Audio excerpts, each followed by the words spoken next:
Le saviez-vous? La mairie EELV de Lyon souhaite financer un atelier de sensibilisation interespèces afin de faire dialoguer les agents de la ville avec un bouleau pleureur ou un coquelicot. Cela me semble des plus nébuleux et de plus bizarres, mais bon. En tout cas, l'initiative de la mairie de Lyon pour financer un atelier de sensibilisation interespèces suscite des réactions mitigées parmi les habitants et les observateurs dont je fais partie. Alors que, bien sûr, certains gauchistes complaisants et certains écologistes bon teint applaudissent à cette charmante démarche, qui est somme toute innovante et visant à renforcer la communication entre les agents de la ville et la nature, d'autres, comme moi, restent sceptiques quant déjà à son efficacité et surtout à sa pertinence. Ouais. Donc, cet arrêté, ce souhait, sous le couvert d'une sensibilisation écologique, nous fait voir que la mairie EELV de Lyon souhaite donner de l'argent et ainsi sans doute financer quelques camarades de promo, un atelier de sensibilisation interespèces. Alors moi, ce qui serait intéressant de savoir, c'est qui c'est qui va facturer les différents éléments qui seront utilisés par cet atelier, qui seront les personnes qui géreront cet atelier. Est-ce que ce ne sont pas des copains de personnes de la mairie ou des alliés politiques, va savoir. En tout cas, l'objectif, c'est faire dialoguer les agents de la ville avec des représentants du règne végétal, notamment un bouleau pleureur ou un coquelicot.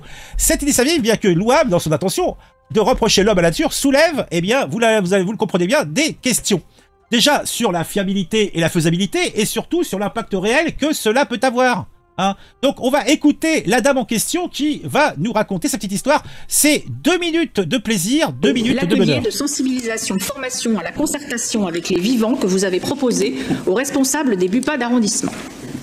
Cet atelier de sensibilisation permet, je cite, je n'invente rien, de prendre en compte les intérêts des vivants non humains, d'orienter les décisions politiques autour d'un enjeu d'aménagement local à partir d'une assemblée temporaire de parties prenantes humaines et non humaines. Et d'ailleurs, dans le déroulé de l'atelier, après un temps de mise en récit, les agents, évidemment, .E.S, étaient invités, E.S, à entrer dans le dialogue interespèces au travers d'un jeu de rôle. Les membres de cette association chargée de la formation interpellent. Le premier membre est Bouleau Pleureur, qui fait partie de l'association, car son dernier élagage fut brutal, et depuis... non, écoute, Bouleau est encore plus pleureur. Il compte sur l'association pour faire passer des messages de paix aux humains. Le coquelicot, fleur fragilisée par les pesticides, est le deuxième adhérent de l'association. Puis vient jardin mousse et mycélium, ou ours, parce qu'il faut que ça soit genré quand même à un moment, qui a le poil brun et le caractère bien trempé. Donc tous ces membres à part entière de cette association, qui je vous le rassure comporte aussi quelques vivants humains, étaient-ils indispensables pour la formation de nos agents ? Passez-moi, je rêve. Monsieur le maire, madame l'adjointe, je pense vraiment avoir l'esprit ouvert et comprendre qu'à titre individuel, vous ayez envie de dialoguer avec un bouleau pleureur, un coquelicot ou une ours brune.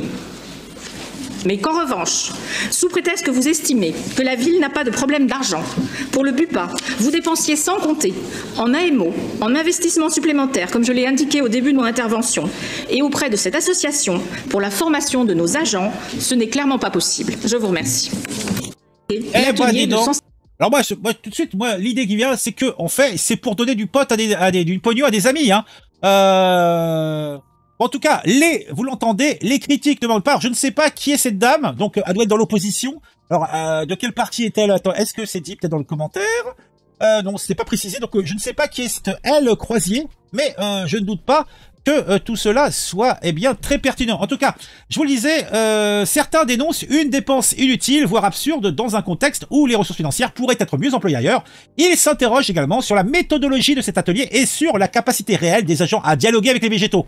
D'autres voient dans cette initiative une simple opération de communication visant à redorer l'image écologique de la mairie sans apporter de solution concrète aux problèmes environnementaux de la ville. L'atelier de sensibilisation interespèces de la mairie de Lyon promet donc de faire couler beaucoup d'encre. Entre espoir de renouveau écologique et scepticisme généralisé, cette initiative ne laissera personne indifférent. Alors, là par contre, c'est ma conclusion à moi. Est-ce que il reste au final à voir si les agents de la ville parviendront réellement à établir un dialogue fructueux avec leurs nouveaux interlocuteurs végétaux, ou même les vivants, hein, les pigeons, les rats, comme on a eu, vous savez, à l'Assemblée nationale, où les insoumis, les LFI, ont organisé une exposition pour les animaux liminaires, donc les animaux qui vivent en ville, hein, donc les cancrelats, les rats, les pigeons, et il faut arrêter de vouloir les zigouiller, il faut vivre en bonne intelligence avec eux. Hein. La puce de lit, c'est un partenaire pour la vie. Eh bah dis donc, mon Dieu, mais qu'est-ce qu'il faut pas entendre? C'est le groupe LR. Elle est centre-droit, donc voilà. Donc c'est les Républicains, Madame Croisier. Ok. Bah merci pour cette précision, Général Pangolin.